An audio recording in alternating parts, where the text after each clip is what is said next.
Meet Me in Istanbul by Richard Chisholm.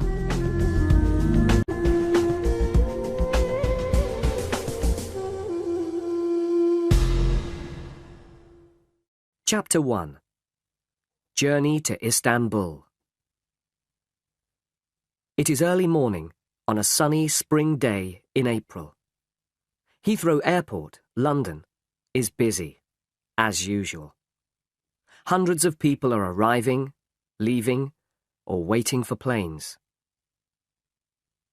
In the departure lounge of Terminal 1, a man is sitting reading a newspaper. He does not like airports. There are too many people, and he is always nervous when he flies. He looks at his watch impatiently. Then, he hears the announcement over the loudspeakers. British Airways announce the departure of Flight BE 570 for Istanbul. Will passengers please proceed to Gate 16 for boarding? Tom Smith picks up his suitcase and walks towards Gate 16. 20 minutes later, the plane is preparing to leave. It moves slowly across the airport to runway number 2. Tom is sitting looking out of the window. The plane suddenly moves forward, races down the runway, and rises into the air. Tom looks down at the houses and roads far below and smiles. London is behind him. Now he is on his way to Istanbul.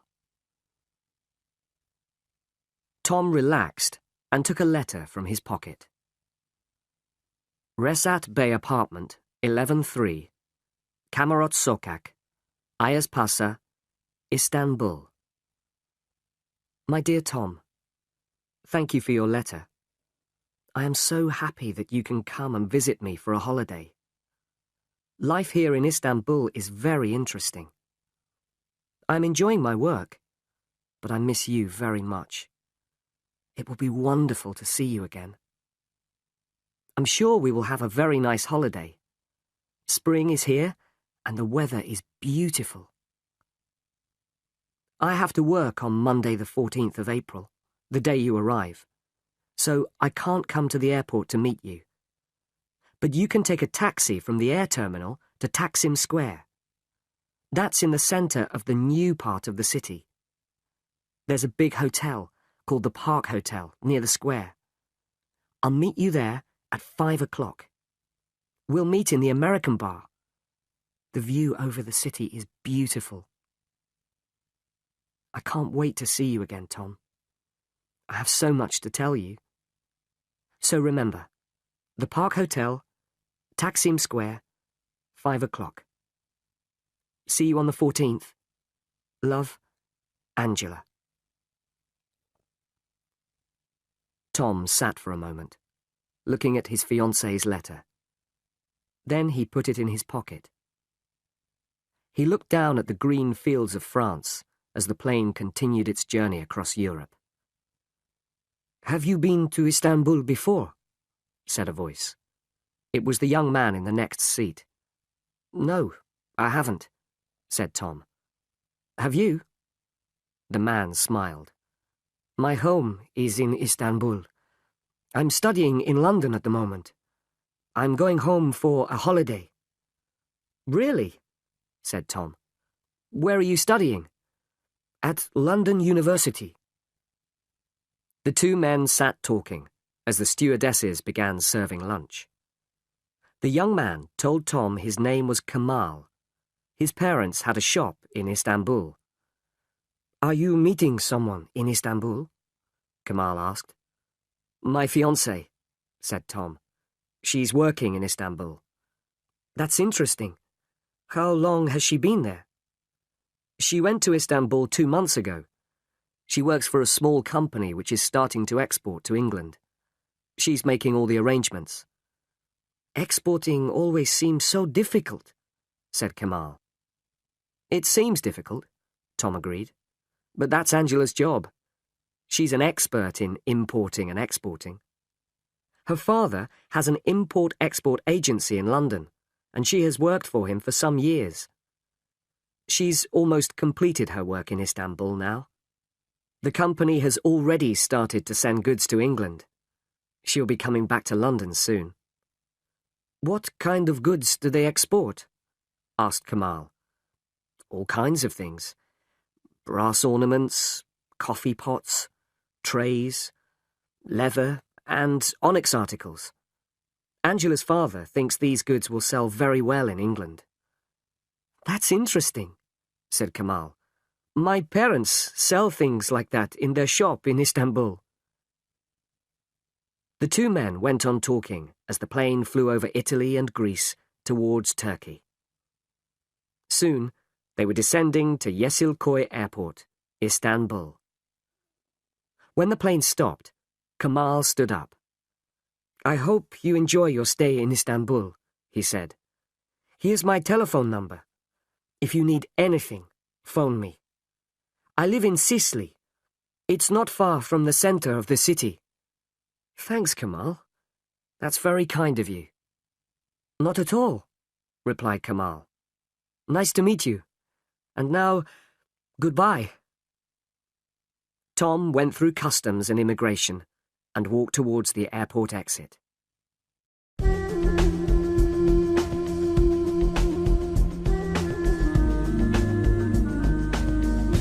Chapter 2.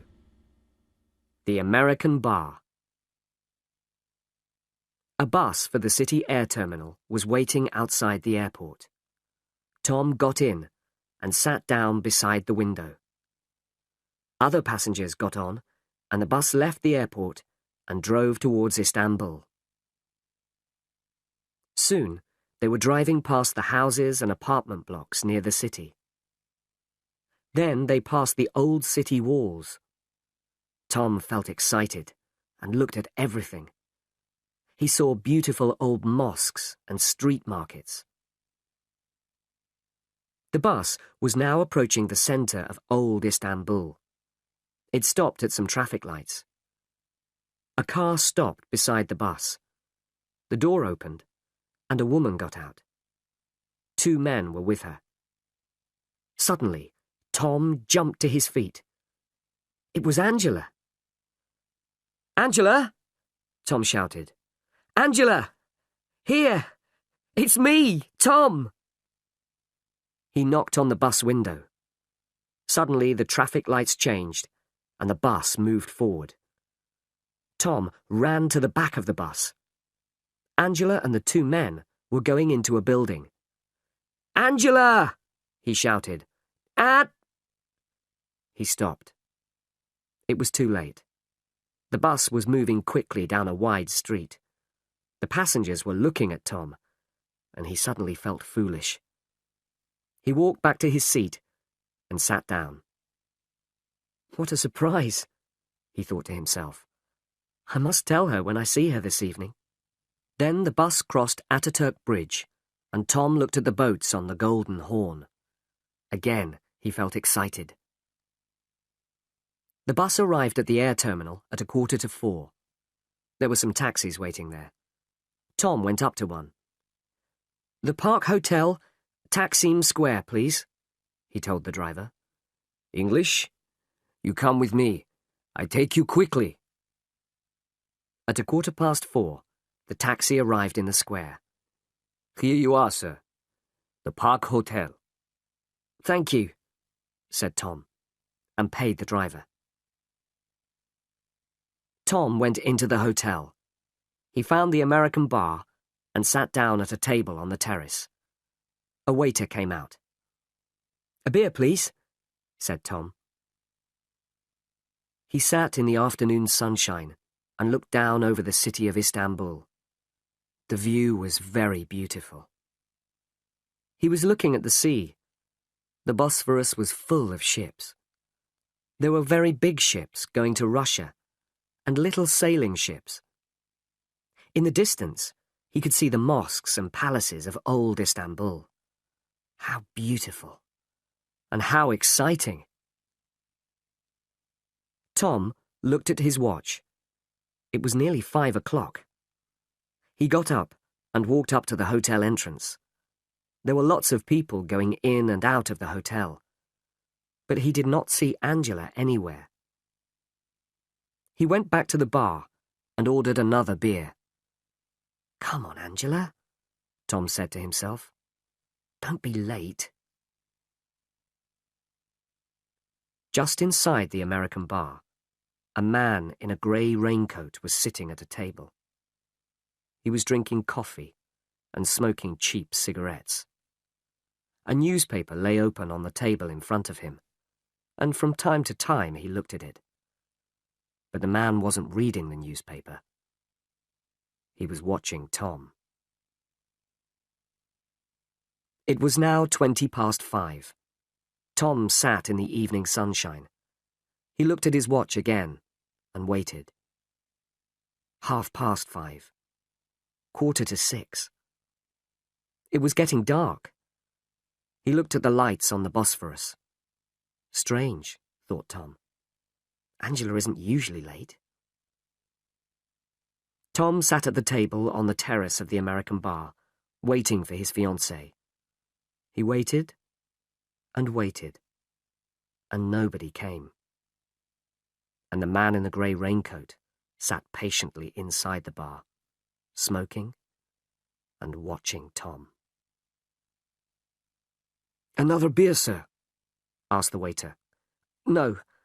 Bring me a black coffee, please." "Have you a telephone?" "Yes, sir. Inside." Tom went into the hotel. There was a telephone beside the reception. Tom dialed Angela's number. The phone rang and rang, but nobody answered it. He put the phone down and turned towards the reception desk. "Excuse me," he asked the receptionist. "Kamarot Sokak. Do you know where it is?" "Yes, it's very near. Go out of the hotel entrance and turn right. Walk along the street, and Kamarot Sokak is 4th on the right." "Thank you," said Tom. Tom went back to the bar. He drank his coffee and paid for his drinks. It was now after 8 o'clock. Tom picked up his suitcase and left the hotel. Inside the bar, the man in the grey raincoat stood up and picked up his newspaper. He put some money on the table and walked out into the street. He stood on the pavement for a moment or two, then started walking.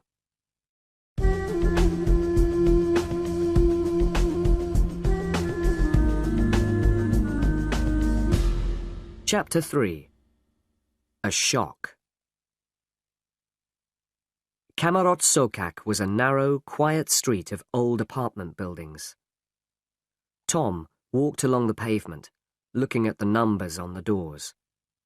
There was only one streetlight, and it was difficult to see. But finally, he found Angela's address, number 11. The building had a large glass door. Tom pushed it, but it was locked. There was no bell. He knocked on the door. Nothing happened. He knocked again, louder this time, and listened. Silence. Damn, he thought. He was impatient now, and worried. He stood back in the middle of the street and looked up. There were 5 floors, and all the windows were black. There was no light anywhere in the building. "Angela," he said to himself. "Angela, where are you?" A short distance away, the man in the grey raincoat stood in a dark doorway. He was watching Tom, watching every move he made. Tom did not know what to do. He knocked once more on the glass door. Again, nothing happened. Finally, he picked up his suitcase. With a last look at the building, he turned and started walking back towards Taksim Square. "Tom Smith," he thought to himself as he walked, "you need a hot bath and a good sleep. Then you can decide what to do." The Park Hotel was expensive, but Tom remembered seeing one or two small hotels near Taksim Square. Finally, he was standing outside the Ankara Hotel. He went in. "Good evening," he said to the woman at reception. "I'd like a single room, please." The woman nodded. "We have a nice room upstairs. Come, I'll show you." They went upstairs, and she opened a door. "Very nice room," she said. It was small, but it was clean, and it looked comfortable. "I'll take it," he said, and gave the woman his passport. "The bathroom is along the corridor," she said. "Breakfast is from 8 to 10 o'clock. Good night." Tom put his case down and sat on the bed. He suddenly felt very tired and unhappy. He was not having a good dinner in a nice restaurant. He was not sitting with the woman he loved. He was sitting alone, in a cheap hotel, in a strange city. For a long time he sat on the bed thinking, "But I saw Angela. I saw her from the bus." Finally, he stood up. "Okay," he thought. "Tomorrow morning, I'll go to Angela's office and find out what has happened. There's a very simple explanation, I'm sure. I'll find out tomorrow." He had a hot bath and got into bed. He was very tired after his long journey, and soon fell asleep. The man in the grey raincoat walked across Taksim Square. There was a telephone kiosk in the corner. He dialed a number and waited. Then he spoke. "He's in the Ankara Hotel," the man said. "He waited at the Park Hotel, and then he went to the girl's flat. Now he's in the Ankara Hotel." Yes, of course I will." He put down the phone and left the kiosk. The next morning, Tom felt much better. He had breakfast, then took a taxi to the office where Angela worked. The taxi drove through the busy streets and crossed the Galata Bridge into the old city. Finally, it turned into a small street near the railway station.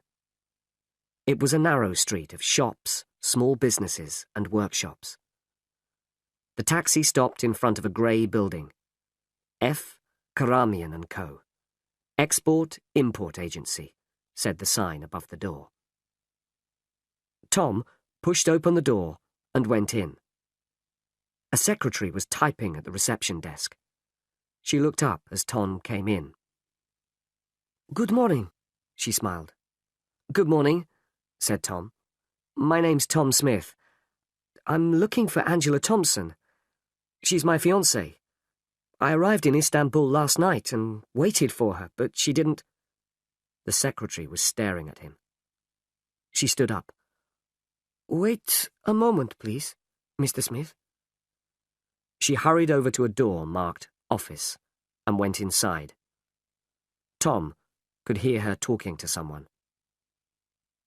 The door opened, and a man came out. He looked very serious. "Mr. Smith, my name's Danya. Please, come in." Tom went into the office. "Please sit down, Mr. Smith," said Danya. "Look, I don't know how to tell you this, Mr. Smith. I have some very bad news for you. I'm very sorry indeed. But Miss Thompson, your fiancée, is dead."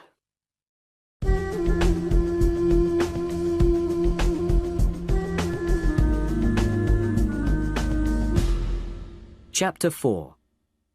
I saw her. "Drink this, Mr. Smith," said Mr. Dernier. He handed Tom a glass of strong brandy. Tom sat, shocked, white-faced, unable to speak. He drank the brandy slowly. How did it happen? He asked. A car accident. Miss Thompson was driving along a dangerous road. No one knows what happened. Her car went off the road and fell down the hillside. Yesterday evening? Tom asked. I beg your pardon? The accident. It happened yesterday evening? Dernier looked at him. Mr. Smith, the accident happened a week ago. Last Sunday, to be exact. She had been away to Bursa for the weekend and— But that's impossible, said Tom. I saw Angela yesterday. Yesterday? Yes. I was on the airport bus, coming into Istanbul. I saw her in the street. I'm terribly sorry, Mr. Smith, but you're making a mistake. No. I tell you, I saw her. Mr. Smith, Dernier said patiently. Istanbul is a big city. There must be hundreds of women here who look like your fiancée. Tom said nothing. The British consulate were very helpful, continued Mr. Dernier. They made all the arrangements for the funeral. It was on Wednesday. Have her parents been told about this? Tom asked. That is a problem, I'm afraid. Her parents are on holiday in France. The British and French police are trying to contact them. So, they don't know yet, said Tom quietly. No, they don't, I'm afraid. There was a long silence. Can I have another brandy, please? Asked Tom. Of course. Tom tried hard to think clearly. I thought I saw her yesterday, he said softly. I understand, Mr. Smith. It's a great shock. A terrible tragedy for you. For all of us. After a pause, Dernier asked, What will you do now, Mr. Smith? Is there anything I can do to help? I'm not sure, said Tom. I need some time to think. I don't know what to do. Do you know anyone in Istanbul? Suddenly, Tom remembered Kamal. Yes, I have friends. Don't worry. Look, Mr. Dernier, I can't decide anything now. I think I'll stay in Istanbul for a day or two. I'd like to visit the consulate, and maybe the police. Mr. Dernier opened a drawer in his desk and took out a card. He wrote on it and handed the card to Tom. I've written down the telephone number of Mr. David Pennington. He's the man in the consulate who made the arrangements for the funeral. The other number is my office telephone number. Contact me if you need anything. I'm here during the day. Tom stood up. I must go now, he said. Thank you. You've been most kind. Mr. Dernier walked with him to the door. Well, Mr. Smith, once again, I'm terribly sorry. You know, I was so sure I saw her. So sure, Tom said. I understand, replied Dernier. It's a terrible shock. The two men shook hands. Remember, come here any time if you need anything, said Mr. Dernier. Goodbye now. Goodbye, said Tom, and walked out into the street. Mr. Dernier turned and walked back into his office. He closed the door carefully and sat down at his desk. For a few minutes he sat thinking. Then he picked up the telephone. Tom walked slowly through the crowded streets of old Istanbul. The streets were busy and full of interesting people, shops and cafes. But Tom did not see any of those things. He was not interested in Istanbul. He was not a tourist anymore.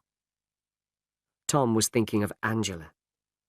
He remembered the journey on the bus from the airport. He was sure he had seen Angela. She had been there, on the pavement, getting out of a car. But Dernier said it was not Angela. Angela was dead.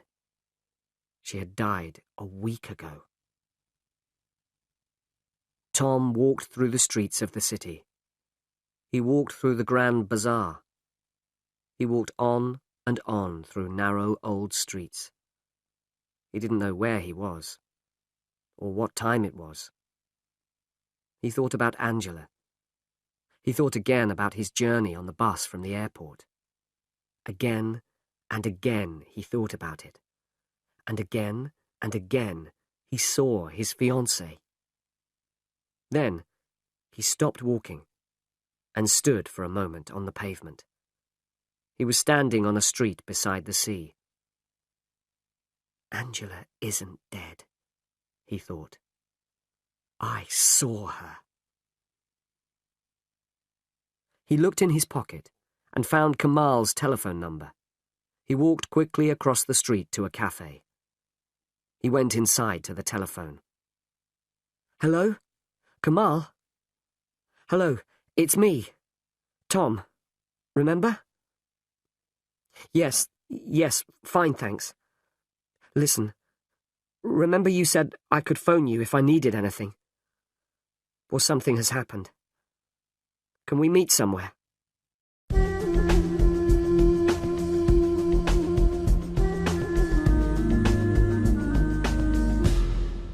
Chapter 5. A Disappointing Day. So, said Kamal, you really think you saw her, do you? Kamal and Tom were sitting in the American bar at the Park Hotel. Tom thought carefully for a moment before answering. Yes, he said slowly. Yes, I do. You probably think I imagined it. I understand that. But I'm convinced I saw her. That's all.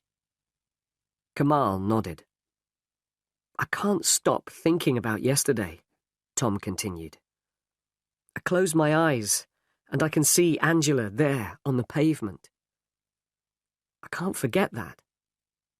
Listen, Tom, said Kamal. We only met yesterday, but already we're friends. You're in my country. You're my friend. And you need help. If you think you saw Angela, that's enough for me. I believe you. Now we have to decide what to do. There are two things I want to do as soon as possible, said Tom. I want to go to the street where I saw Angela. Then I want to go to the British consulate.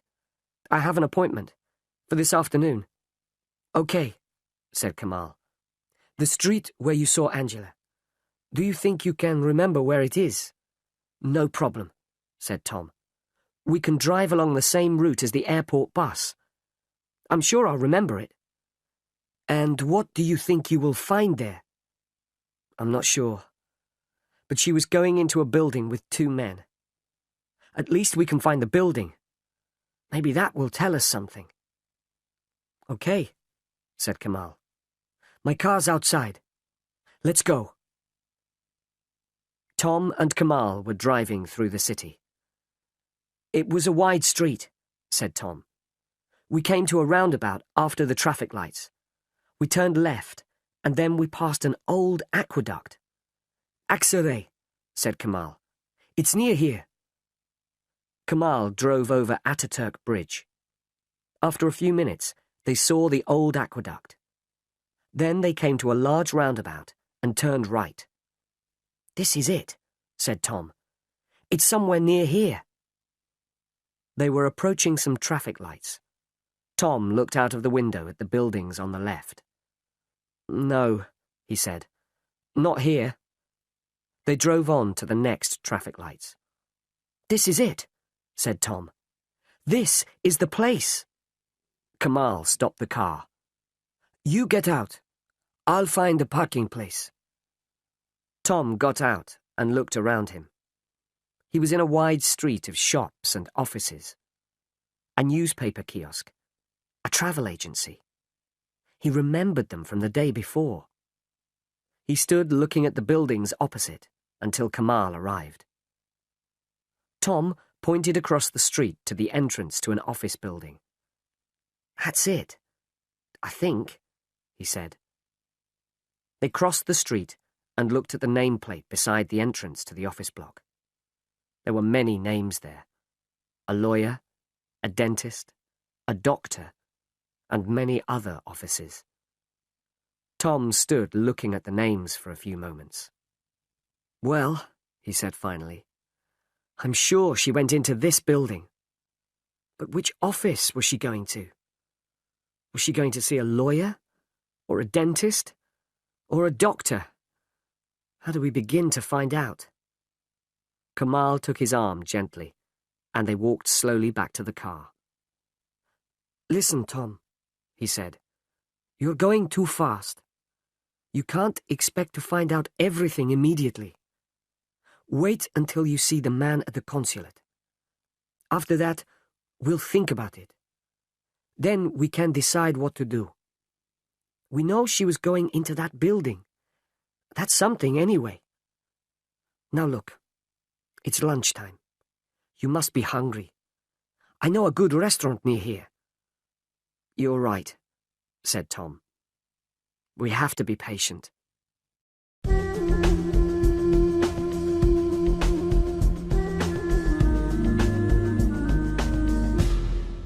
Chapter 6. Visit to the Consulate. After lunch, Kamal drove Tom to the British Consulate in Mesrutiet Street. He stopped the car at the gate. "Well, good luck," he said. "I'll wait for you." Tom opened the car door. "It's very good of you to help me like this, Kamal." "Thanks very much." "Not at all," said Kamal. "See you later." Tom went through the consulate gates.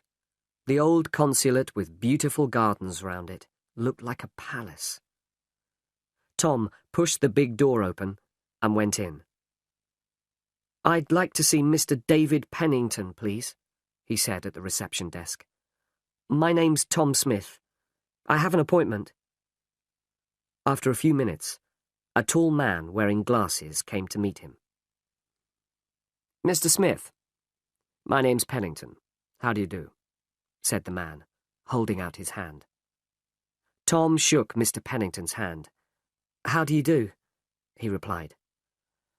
"Come into my office, please, Mr. Smith. Mr. Dernier told me you were coming." They walked up the beautiful staircase of the consulate and went into Mr. Pennington's office. "Sit down, please," said Pennington. "Mr. Smith, I'm very sorry about your fiancée. It was a great tragedy. Please accept my condolences." "Thank you," said Tom. Mr. Pennington took 2 files from his desk. "This is our report on the accident," he said, "and this is the police report. I can give you copies of these, but perhaps you'd like to ask me some questions first." Tom thought for a moment. "Mr. Pennington," he said, "I think I saw Angela yesterday." Pennington stared at Tom. There was silence in the room. Pennington looked down at his desk. Then he looked at Tom again. Tom was able to hear the noise of the traffic in the street outside the gardens. For a long time, Pennington said nothing. At last, he spoke. "Mr. Smith," he said, "I don't think you fully understand. Your fiancée—" "I know," Tom interrupted. "Angela was killed in a road accident last weekend. Her funeral was last Wednesday. Mr. Dernier told me that this morning. But I'm telling you, I saw her yesterday. Mr. Smith, I think you should read these reports carefully before you say anything more. He passed the files over to Tom. Can I get you a cup of tea or something? A cup of tea would be nice. Thank you. Pennington left the office. He came back a few minutes later with some tea. There was silence in the room while Tom read the reports. Presently, he looked up. After the accident, Tom asked Pennington, how did they identify the body? That was difficult, said Pennington. As you know, the accident happened on a dangerous road about 200 kilometers from here. Your fiancé's car crashed through a wall by the side of the road and fell down the hillside. The car burst into flames and was completely burned out. The body was very badly burned, so identification was difficult. But the police found your fiancé's handbag lying near the car. Her passport and papers were in the handbag. The police found out that the car was owned by a car hire company. Miss Thompson had hired the car for the weekend. What about Angela's parents? Tom asked. I'm afraid her parents don't know about the accident yet. They're on a camping holiday in France. The police are trying to contact them. What was she doing on that dangerous road? She spent the weekend in Bursa, sightseeing. It's a very interesting old town. She was on her way back to Istanbul. Tom thought for a moment. And are the police quite satisfied? Tom asked. Yes, said Pennington. The police are convinced that it was an accident. The file is closed. And you people at the consulate? Said Tom quietly. Are you satisfied? For a moment, Pennington said nothing. Yes, Mr. Smith. We are, he said. Our job, among other things, is to look after British citizens in Turkey. We have looked into this matter very carefully, and we are satisfied that it was an accident. Tom said nothing. I really am very sorry, Pennington went on. I understand how you must feel. You've had a terrible shock. My advice to you now is to leave Istanbul. There is nothing you can do here. I'm beginning to think you're right, said Tom. Perhaps I should go home. You know, I really thought I saw Angela, but now, where are you staying? Asked Pennington. The Ankara Hotel, near Taksim Square. Will you be all right? Do you know anyone here? I'm all right, thank you. I have a friend here. Well, Mr. Smith, please think carefully about what I've said.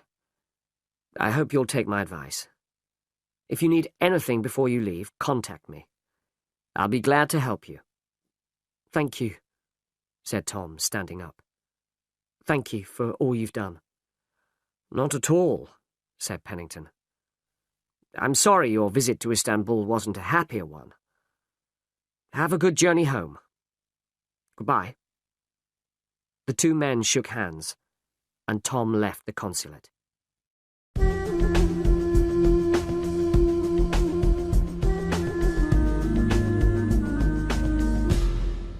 Chapter 7. The Man in the Grey Raincoat.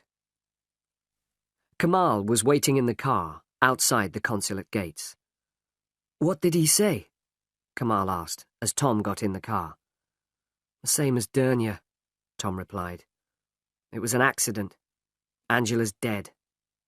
The file is closed. Kamal started the car and drove away from the consulate. Mr. Pennington advised me to go back to London, Tom continued. I'm beginning to think he's right. Kamal said nothing. The police think Angela is dead. and the people at the consulate do too. I'm the only person who doesn't think she's dead. So what am I going to do? Stay here in Istanbul? Go home? Really, I just don't... Now wait a minute. Wait a minute, Tom, said Kamal. How long have you been in Istanbul? Not very long. You've been here less than 24 hours. And what has happened to you in this time? You've had a terrible shock. You've been told that your fiancée was killed in an accident a week ago. But you are sure you saw her from the bus last night. So now you are confused, and you don't know what to do. That's right, isn't it? Tom nodded his head slowly in agreement.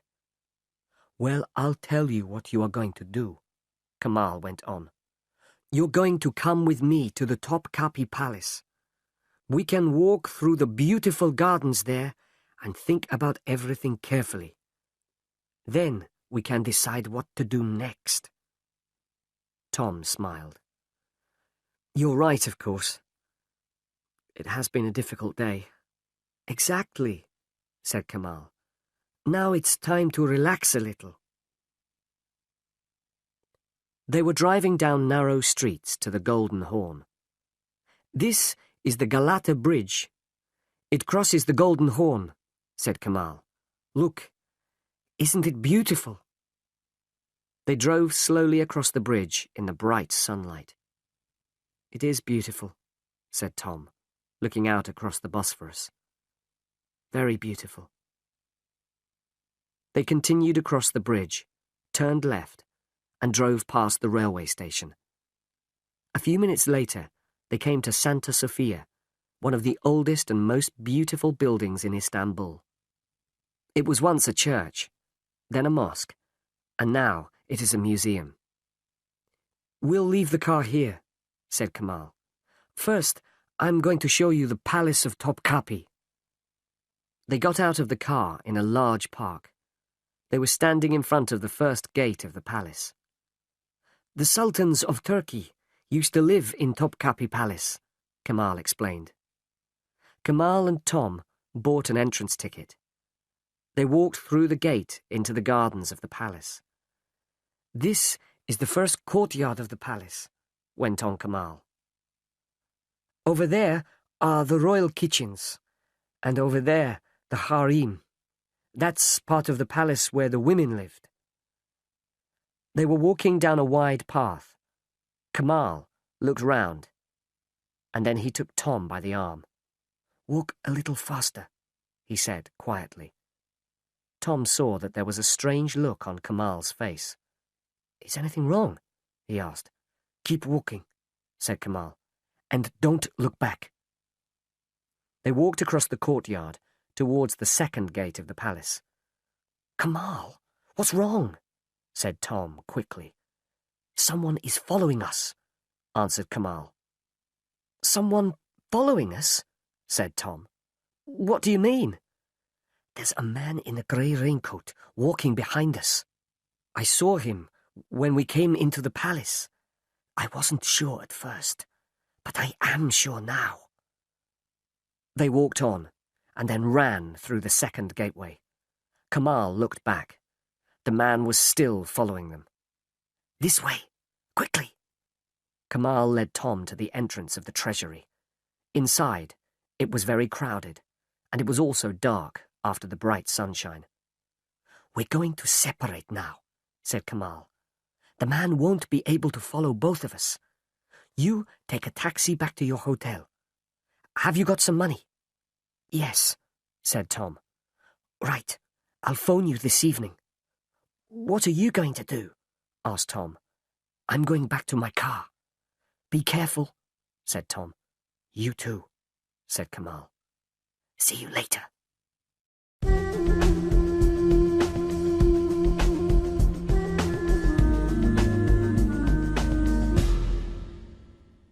Chapter 8.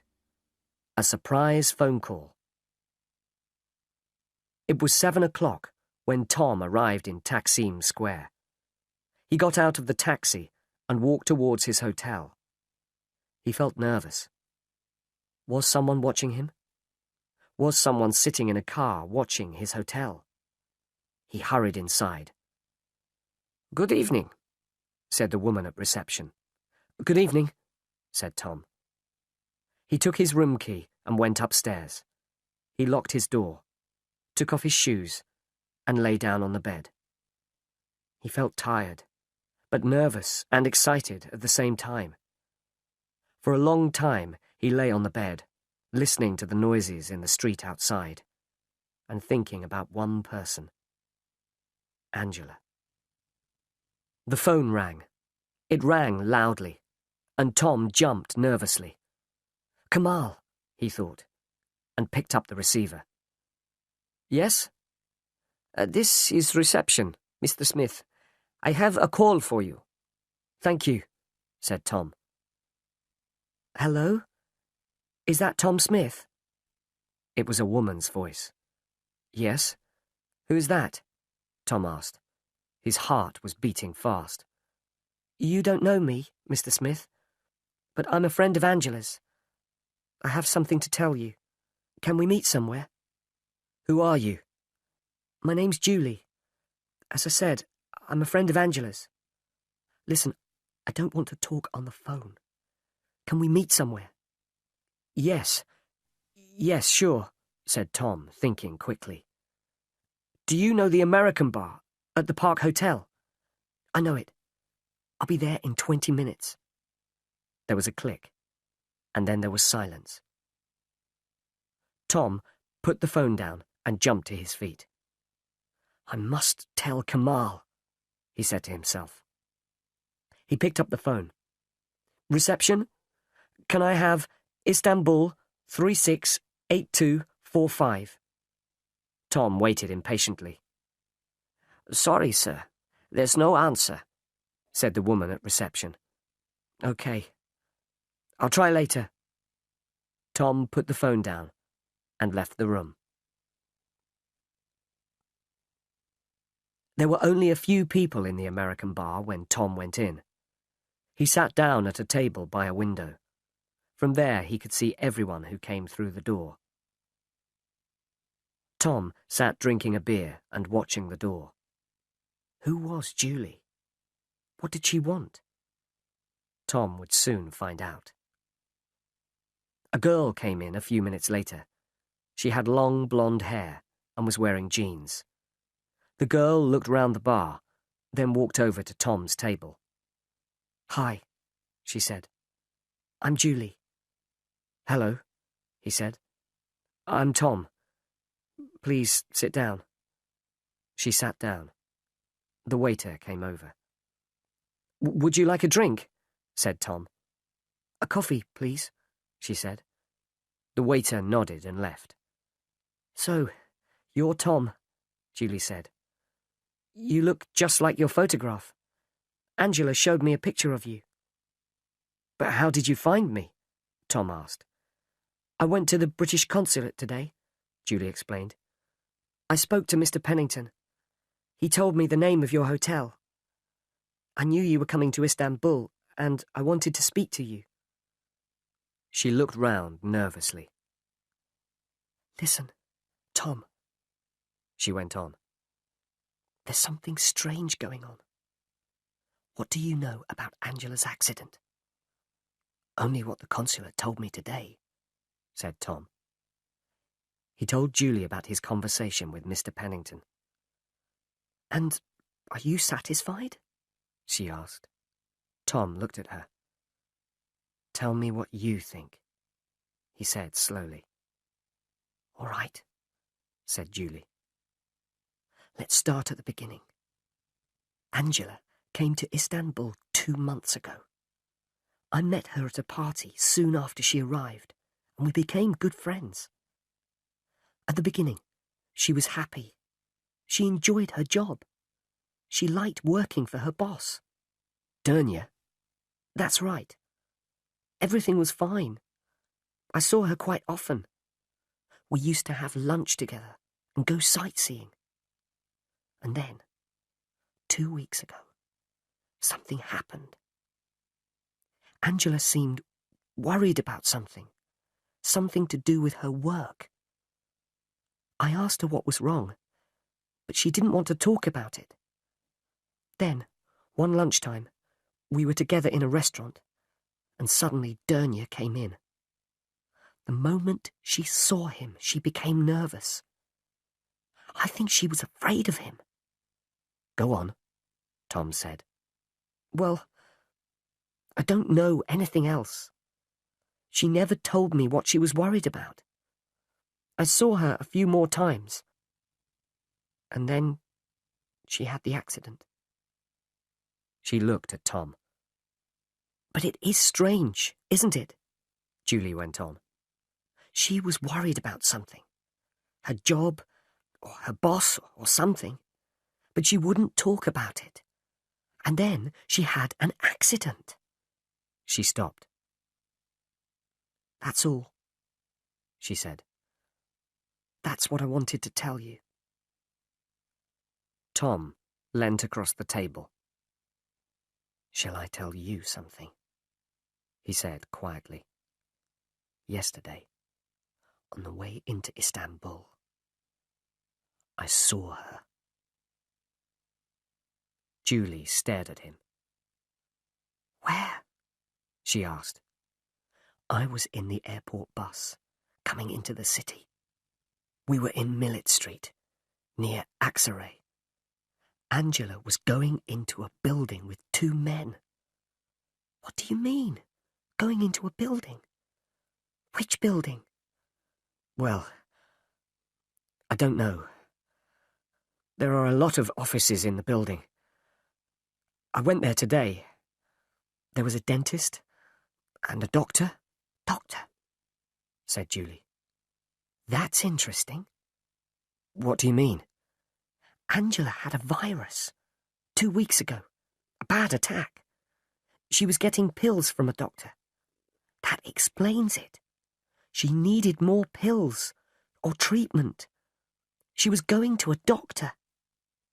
Tom thought for a moment. So that's where she was going, he said. To the doctor's. Maybe I can go and ask the doctor a few questions. Julie looked worried. Be careful, Tom, she said. What do you mean? Just be careful, she repeated. Something strange is happening. It could be dangerous for you if you ask too many questions. Okay, said Tom. But I'm sure Angela is in this city somewhere. She's in trouble. The police and the consulate say she's dead, so they won't help.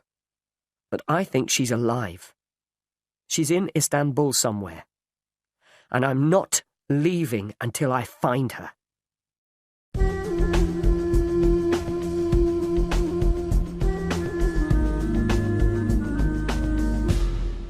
Chapter 9. Goodbye, Mr. Dernier. Later that evening, Tom phoned Kamal. He told him about his meeting with Julie. Kamal listened while Tom explained what had happened. Okay, he said when Tom had finished. Listen, I think I understand what's happening.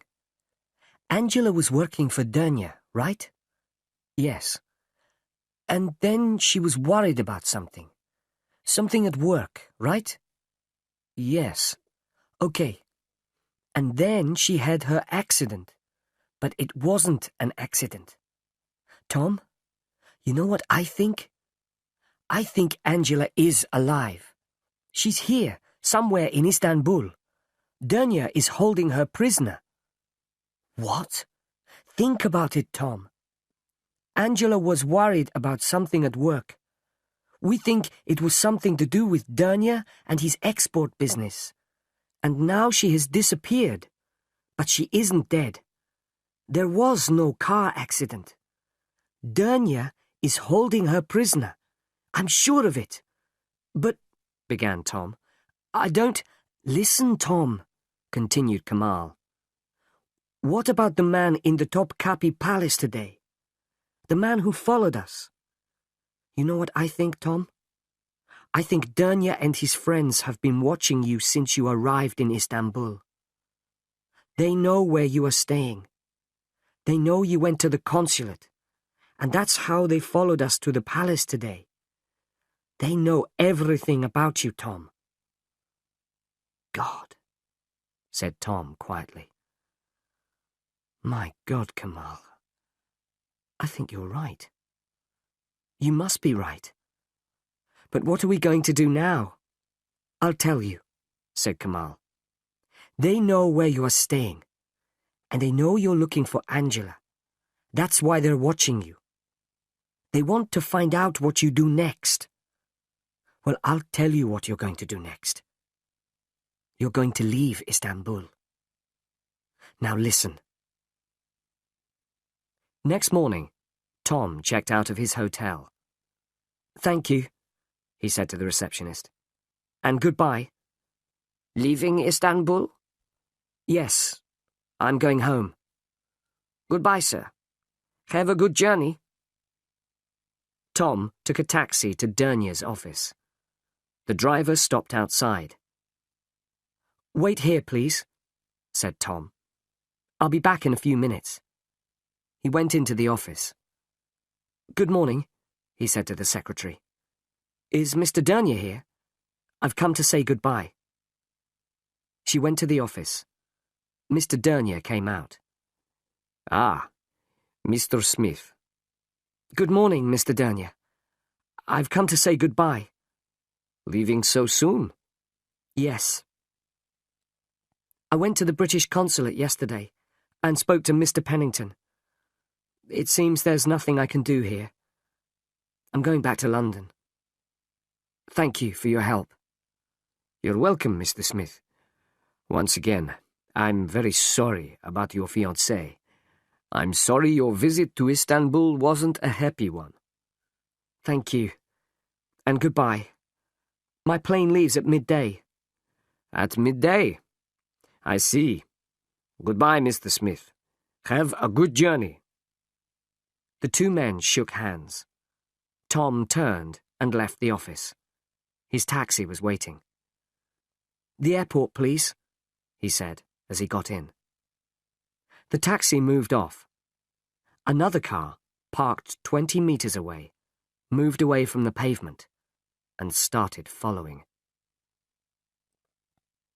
At the airport, Tom walked over to the British Airways desk. He asked about the flight to London, but he did not check in. Then he bought a newspaper and sat down to wait. He looked round the busy airport. Somewhere among all these people, he thought, someone is watching me. He opened his newspaper and started reading. Then there was an announcement over the loudspeaker. British Airways announced the departure of their flight TK 979 for London. Will passengers please proceed to Gate 6 for boarding? Tom picked up his things and walked towards passport control. There were lots of people at the entrance to passport control. Tom went into the crowd of people and moved towards a large man whose relatives were saying goodbye. Suddenly, he turned and went into the men's toilet. In the toilet, he took off his jacket and started to wash his hands and face. No one followed him into the toilet. Then there was another announcement. British Airways flight TK 979 for London. This is the final announcement. Will passengers please proceed immediately to Gate 6? This gate is now closing. Tom heard the announcement, but didn't move. He looked at his watch and smiled to himself. The man in the grey raincoat walked over to the telephone kiosks and dialed a number. Hello. I saw him leave. Yes, he's on the plane. The man put the phone down and walked away towards the exit. Half an hour later, Tom was in a taxi on his way to Kamal's flat in Sicily. Kamal opened the door. Hello, Tom, he smiled. Everything okay? No problem. smiled Tom. "I went into the crowd at passport control. Then I hid in the toilet at the last minute. Well done! Dernier and his friends will think you have gone back to London. Now you can stay here in my flat, and we can start looking for Angela." "And we know where to start, don't we?" "Yes.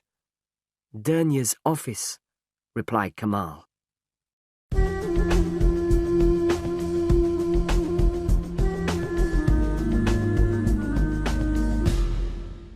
Chapter 10. An Important Discovery. Kamal and Tom had something to eat. Then they sat down and made their plans for the evening. "We'll watch Dernier's office this evening," said Kamal. "When he comes out, we'll follow him. Then we'll find out where he lives." "Won't that be dangerous for me?" asked Tom. "He knows me, remember? What if he sees me?" Kamal smiled and stood up. "I've thought about that, and I've got just what you need. Look!" Kamal opened a drawer. "Put this on," he said. "A wig?" said Tom. "And a false moustache, too. Go on, try them on." Tom put on the wig and moustache. He looked in the mirror. "No one will recognize me now," he laughed. "Not even my own mother." "Good," said Kamal. "And if you also wear dark glasses, you will be completely disguised." It was 7 o'clock, and the shops and small businesses in the quiet street were closing.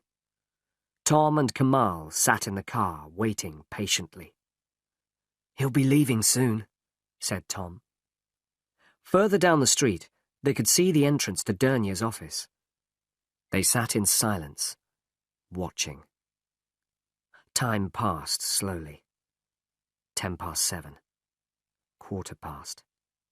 Then, suddenly, "There he is," whispered Tom.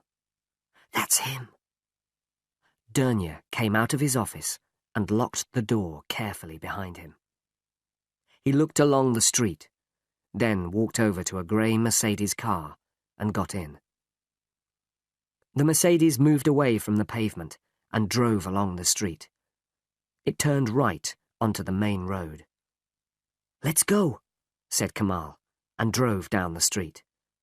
They turned right, following the Mercedes. The main road was busy, and they drove along in the traffic. "There it is," said Kamal. "About 50 meters away, in front of that taxi." "Careful," said Tom. "Don't drive too close. Stay behind the taxi." They drove along the main road, watching the Mercedes. "He's turning left." "Okay." Tom and Kamal followed. They were now driving along the wide street beside the sea. For 20 minutes they drove towards the suburbs of the city. Now they were outside the city centre, and the traffic was moving faster. The Mercedes turned off the main road. "Slow down," said Tom. "You're too near." They slowed down until the Mercedes had turned the corner, then drove faster. When they turned the corner, the road was empty. "Damn!" said Kamal, and drove faster. They crossed another side street and looked quickly right and left. "Left!" said Tom. "There he is!" They turned and drove along a quiet street of private villas. This was the most dangerous part, because there was not much traffic. If Dernier looked round now, he would see that someone was following him. "He's stopping," said Kamal, as he saw the Mercedes brake lights going on. Kamal drove slowly. The Mercedes was now 50 meters in front of them. "He's turning," said Kamal. The Mercedes turned off the street and drove through the gates of a large villa. The villa was surrounded by trees and bushes. Already the gates were closing behind it as the Mercedes drove up to the house. Tom and Kamal drove past the closed gate and continued along the street. "Well," said Tom, "that's where Dernier lives." That's a start, said Kamal. Come on, let's go home now. Back in Kamal's flat, they discussed what they had seen. I think that Angela is in the villa, said Tom. Kamal agreed. What do we do now? Asked Tom. We can't get into the villa. There are probably men guarding it. I agree, said Kamal. We think she's in the villa, but we can't get in there. It doesn't matter. The villa isn't important, said Tom. What do you mean? Think about it, Tom replied. Remember what Julie said. Angela was worried about something at work. She worked in the office. She never went to the villa. So what we're looking for is in the office. The villa isn't important. You're right, said Kamal. He stood up and walked over to the window. Listen, you've been inside the office. What's it like? When you go in the door, Tom told him, there's the window and a small reception desk. Then there's an office and a door to Dernier's private office at the back. Anything else? Tom tried to remember the inside of the office. Yes, he said. There's a door. Another door. At the back. Okay, said Kamal. They must have a workshop or a store through that door. That's where they'll keep all the things they export. So somehow we have to have a look inside. Kamal thought for a moment. I've got an idea, he said suddenly. Dernier exports onyx ornaments to England. My parents sell things like that in their shop. So if I had a box of ornaments and I wanted to sell them very cheaply, who would buy them from me? Tom looked at him, then smiled. Dernier, he said. Exactly, smiled Kamal. Now, let's think carefully.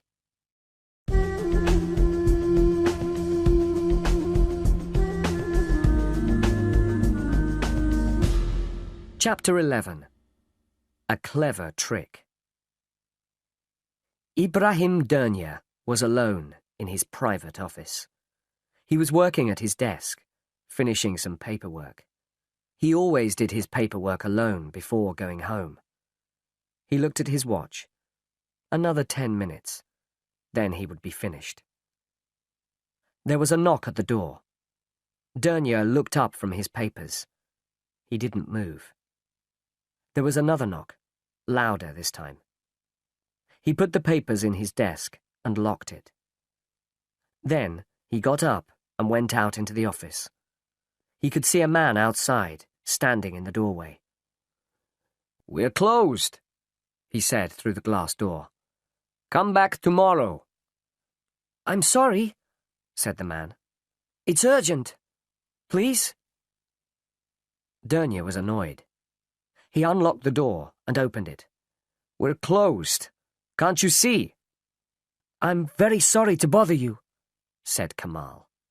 "But I was hoping to find someone here. I have a problem. You see, I need some money, quickly. I must have it tomorrow morning, early. It's for... Well, it doesn't matter why I need the money. That's my problem. But I have some onyx ornaments to sell, and I heard you would be interested." He held out a beautiful onyx ashtray. "Would you be interested in buying 50 of these?" Dernier took the ashtray and looked at it carefully. Kamal could see he was interested. "Very good quality," said Kamal. 50, did you say? "That's right. They are in the car outside." "How much do you want?" Dernier asked. 15,000 lira for 50, said Kamal. "That's too much," said Dernier. "I'll give you 5,000. "Please, I need the money urgently," said Kamal. "Then you will accept 5,000, said Dernier. Kamal looked disappointed. "All right," he said. You can have them for 6,000 lira. They're in a big box in the car. Could you help me carry them? They're very heavy. Dernier went with him to the car. Together they carried the box into the office. This is really very kind of you, said Kamal. They are heavy. They carried the box to the back of the office. Kamal looked quickly at the door. Have you got a store somewhere? He asked. I'm sure you don't want the box in your office. Dernier thought for a moment. He looked at the large box in his small office and said, One moment.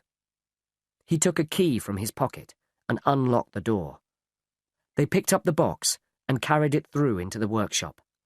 It was a long, wide room, with windows on one side. There were a lot of articles in the room.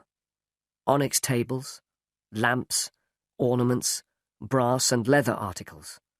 On a workbench, there were rows of tools and cutting equipment. This is fine, said Dernier.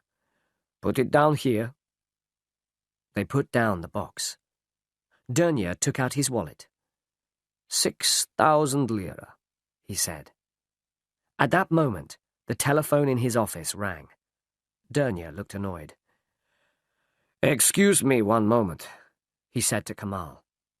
He went back to his private office. Kamal looked at his watch and smiled as Dernier disappeared through the door. Quickly he looked round the workshop. There was a door at the other end. He looked out of the windows. Outside, there was a small courtyard, and at one end of the courtyard, a wall, 2 meters high.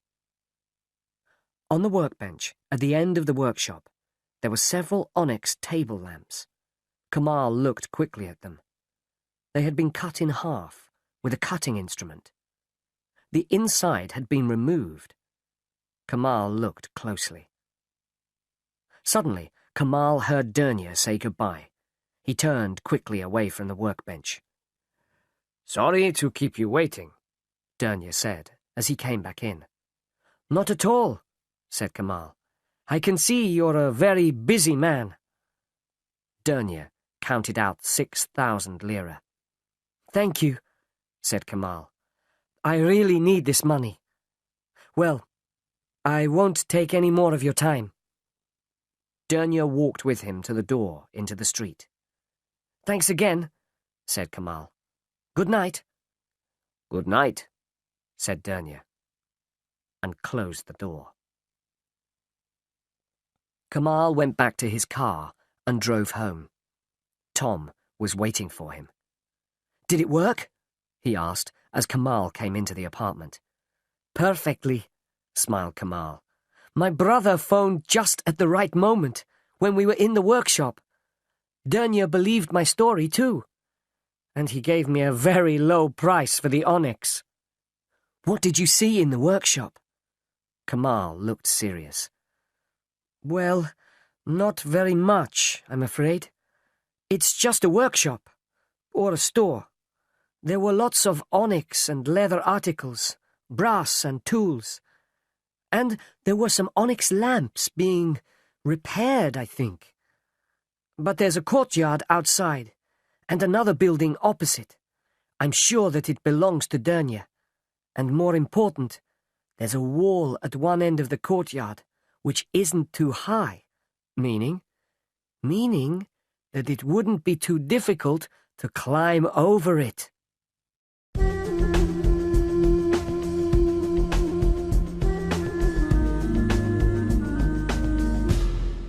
Chapter 12. Disaster. The next morning, after breakfast, Tom and Kamal sat looking at a street map of Istanbul. Look here, Kamal said. He pointed to a small street. Dernier's shop is in this street. Now look at the street behind his shop. We'll have to find a way into the courtyard from that side. Do you know that part of the city? Asked Tom. Not very well. As far as I remember, there are only offices, warehouses, and workshops there. At night it will be quiet, but we'll have to be very careful. "Okay, we'll do it tonight," said Tom. They left Kamal's flat in Sicily at 10 o'clock and drove across the city to Dernier's shop. They parked the car 2 blocks from the workshop. There were not many streetlights there, and it was dark. "Come on," said Kamal. "We must walk from here." They walked along the dark streets. They were both wearing dark clothes. They came to the street which ran behind Dernier's workshop and courtyard. "You see?" said Kamal quietly. "Only offices, warehouses, and workshops. Nobody lives in this street. The courtyard must be up this alleyway, behind these buildings." They looked up and down the dark street. No cars. No one in sight. "Let's go," whispered Kamal. They walked quickly up the alleyway. Tom's heart was beating fast, his mouth dry with fear. They stood behind one of the warehouses, beside the courtyard wall. Somewhere in the distance, a dog barked. "Help me up," whispered Kamal. "Quietly." Tom stood with his back against the wall. He held his hands together. Kamal put his foot in Tom's hands and reached up. "Okay," Kamal whispered. Kamal looked carefully over the wall. The courtyard was empty. Kamal pulled himself up and sat on top of the wall. "Give me your hand," whispered Kamal down to Tom. "I'll pull you up." Tom reached up. Kamal took his hand and pulled. Tom put his other hand on the top of the wall and climbed onto the wall beside Kamal. Kamal dropped silently to the ground in the courtyard. Suddenly, there was a noise. It came from inside the workshop. Kamal pointed to the side. They hurried silently over to the wall and waited. Another noise. A door opened and closed inside the workshop. A light came on in the workshop and shone out across the courtyard. Tom and Kamal stood frozen against the wall. They expected a door to open and men to run out into the courtyard. But nothing happened. They heard people talking and moving about inside. Kamal put his mouth close to Tom's ear. "This is our only chance," he whispered. "We have to try to see what they're doing in there." They moved very slowly towards the window. It was so quiet that Tom could hear his heart beating. At last, they were going to find out what was happening. There were some men in the workshop. One of them was working with an onyx table lamp. The lamp had been cut in half. He put a small plastic bag inside the lamp. Then, he fixed the 2 halves of the lamp together again. Tom looked at all the onyx and brass ornaments, the cutting tools, the pile of plastic bags on the table. Suddenly, he understood what was happening. Ornaments for export to England. And inside the ornaments, opium. "So that's it," he whispered to Kamal. "They're smuggling drugs in the ornaments." Tom stepped back from the window. Perhaps he was excited by what he had seen. Perhaps he forgot where he was. But suddenly, he put his foot on a stone and slipped. He put out his hand and knocked against a piece of wood.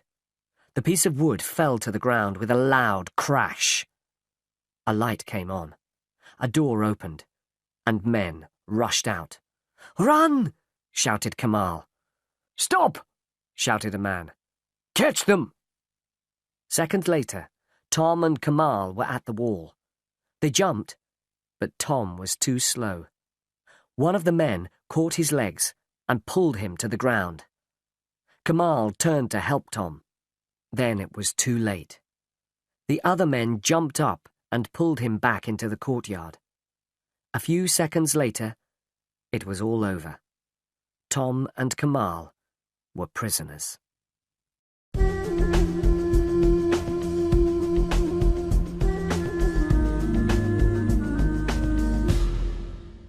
Chapter 13. Journey into Danger. "This way! Hurry up!" said one of the men, pushing Tom and Kamal towards the door of the workshop. "Get inside," said the man. Tom and Kamal stepped inside and stopped, shocked. Dernier was standing in the workshop. He had a gun in his hand. For a few seconds, he stared at them silently. "Well, well," he said slowly. "Our friend the Englishman. Very clever. Oh, yes, very clever. And you!" His face was red with anger as he looked at Kamal. He stepped forward and hit Kamal in the face. Tom moved forward. "Don't move, or I'll kill you now," said Dernier. The gun was pointing at Tom. "Get over there." Tom and Kamal stood beside the workbench. Dernier looked at them both for a long moment. "So," he said finally, "you have seen all this." He pointed to the plastic bags and the onyx ornaments. "Very clever of you. We should have killed the English girl before. Then this would never have happened." "Where is she?" asked Tom. "Where is Angela?" "Oh, don't worry about her. She's okay. Let's say she is a guest at my villa. You'll be able to speak to her very soon. I'm sure you'll have a lot to talk about before you all die." He laughed, a cold, cruel laugh. "Okay, let's go," said Dernier to his men. "We're taking these two with us." The men pushed Tom and Kamal out of the workshop and through the shop to the door. The Mercedes stood in the street. "Get inside," said Dernier. Tom looked up and down the street, but there was no one there to help them. "Don't try anything foolish, Englishman. You can't escape. Get in." Tom and Kamal sat in the back of the car, with a man on each side of them. The others got in the front. They drove away from the shop, turned onto the main road, and drove across the city towards the suburbs. "Take a look," said Dernier, smiling. "Istanbul by night. So many people, so much life. Take your last look at it, you foolish young men. It's the last time you'll see it." "What," began Tom, "has Angela got to do with this?" "We needed her at the beginning," replied Dernier. "She was very useful. She helped us to arrange the export of the things to England. She didn't know anything about our other business. But one day, she left something in the office and came back for it in the evening. Most unfortunate for her. She saw what we were doing. After that, I could not let her go." "Where is she?" asked Tom urgently. "Ah, I'm not a cruel man," replied Dernier. "I did not kill her. I have kept her in my villa." "That's because you didn't know what to do," said Tom. "Exactly. But we have no choice now. You know too much about us." "What about the drugs when they arrive in Europe?" asked Tom. "That's easy," replied Dernier. "We have friends in England. The goods are delivered to dealers in England, and our friends buy them. Your fiancé helped us a lot. I shall soon be rich. Very rich." The Mercedes turned off the main road and drove along the small street towards Dernier's villa. The car drove in through the gates of the villa, up to the house. It stopped near the front door. It was a big villa with 3 floors. There were steps leading up to the front door. "Out," said Dernier. They got out of the car. There was one small light above the front door of the villa. The rest of the house was in complete darkness. Tom looked around. He was looking for a way to escape. Dernier saw him. "If you try to escape, I'll shoot you," he said. "Now get inside." They started walking up the steps to the front door. "Stop!" shouted a voice. Suddenly, a blinding light came on. The garden of the villa was full of men running towards them. For a second, Dernier stood frozen on the steps, shocked. Then he ran towards the door. It opened suddenly, and 2 men jumped out. They had guns pointing at Dernier. "Stop! This is the police! Stop, or we'll shoot!" Dernier dropped his gun and slowly put his hands above his head. His men did the same. "The police," Kamal said. "We're safe." At that moment, the door of the villa opened, and a girl ran out. "Tom!" she shouted. "Tom!" Tom turned round quickly. "Angela!" For a long time they stood, unable to speak, holding each other. "Oh, Tom," said Angela. "You're here at last." He looked into her eyes. "Angela, my love," he whispered. "Are you all right?" "Oh, yes, I'm all right. I'm fine. The police came here to the villa about an hour ago. We knew you were coming. The police were following you. Oh, Tom, I was so worried that Dernier would kill you." She put her arms round him again. "Oh," said Tom suddenly. "Angela, my love, I want you to meet a very good friend of mine." He turned and smiled at Kamal. "Angela, this is Kamal." "Hello, Kamal. Nice to meet you," said Angela. "Hello," he said. "I've never met you before, but I feel I know you very well."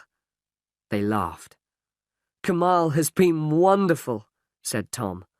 "Without his help, we wouldn't be here now." "Oh, I only helped you a little," said Kamal. "A little?" said Tom. They watched as Dernier and his men were taken to a police car. "How did the police know what was happening?" asked Tom. At that moment, a car drove up to the villa. A man got out of the car and walked towards them. He smiled. "Hello, Mr. Smith," he said. "We meet again." "Mr. Pennington," smiled Tom.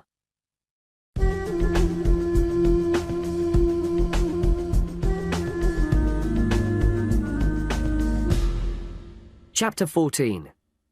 Time for a Holiday. Later that night, Tom, Kamal, and Angela were relaxing.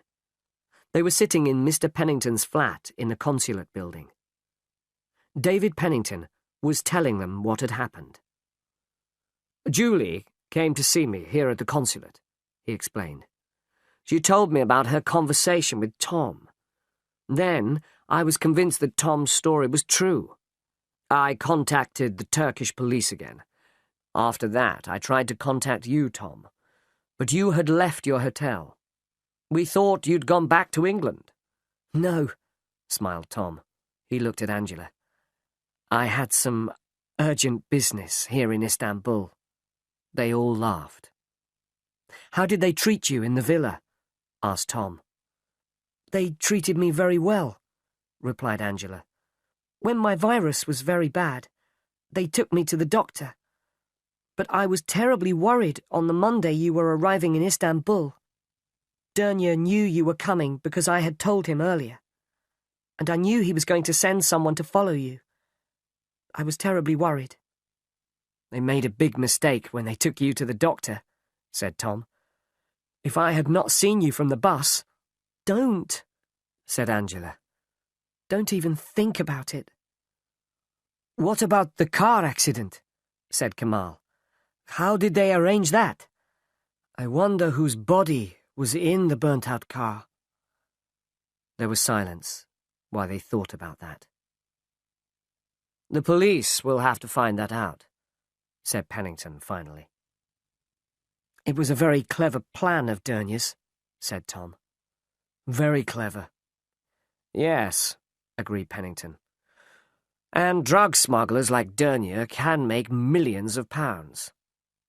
Well, it's over now, said Angela. She turned to Tom. Do you remember the letter I wrote to you, Tom? I said that life here in Istanbul is very interesting. I was right, wasn't I? They all laughed. Yes, said Tom. A little bit too interesting for me. After all this, do you know what I want? What? I want a really dull, uninteresting holiday in Istanbul.